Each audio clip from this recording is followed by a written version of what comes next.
Thing was gone so well earlier the day and all. Before she fell out me, that is. We laughed a lot. Between ourselves, I mean.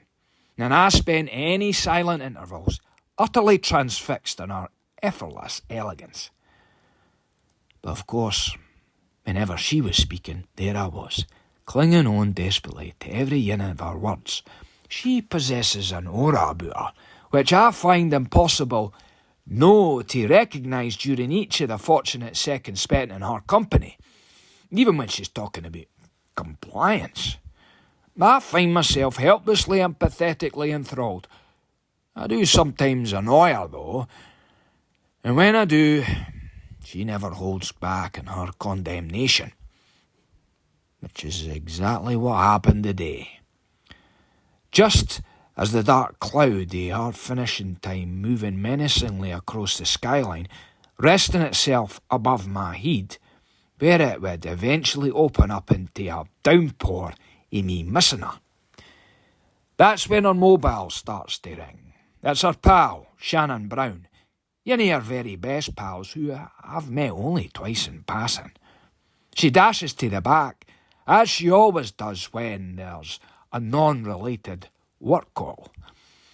And I can just about hear her laughing.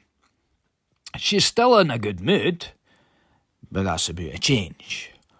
Although obviously I didn't ken it yet. Then it happens. Suddenly, she comes bursting through fae the kitchen to tell me that our cleaner has just been on the phone.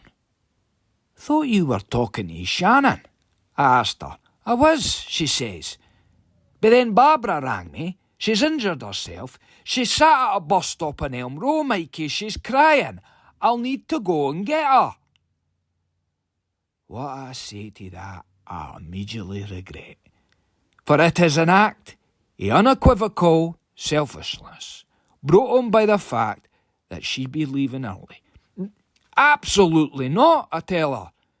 "Get somebody for the leaf shop to come and collect her." As soon as this statement is made, her cheeks turn a violent shady red, and I swear, I'm sure I clocked her fist clenched. She soon storms through to the back again, and I want to tell her that I never meant it, but it's too late. She's already phoning Barbara to suggest she jumps in a taxi, and by the time Ashleigh does exit the shop, I ken another percentage point on our friendship has been lost.